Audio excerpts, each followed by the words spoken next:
Hi guys, kahapon habang bumabiyahe tayo may nadaanan tayong aksidente at hinintuan natin to para tignan yung sitwasyon.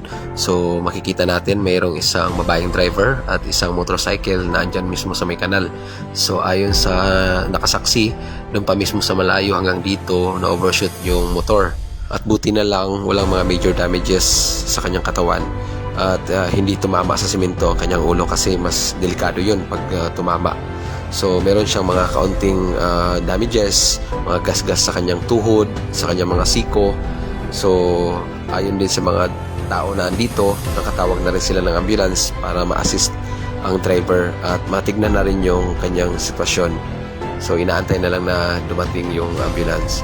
So sa pagkakataong ito, kinausap natin ang driver, tinanong natin kung ano talaga nangyari, kung saan siya galing. Sabi niya galing daw siya sa isang disco bar at pauwi na sa kanila at napansin namin na parang inaantok na yung driver at parang nakainom. So baka isang dahilan to, nakaidlip siguro siya kaya nangyari yung overshoot. So isang paalala sa kapwa ko rider o sa mga nagmamaniho dyan, lalong-lalo na sa mga nakainom o sa mga lasing, na wag na natin pilitin magmaneho kung hindi na kaya.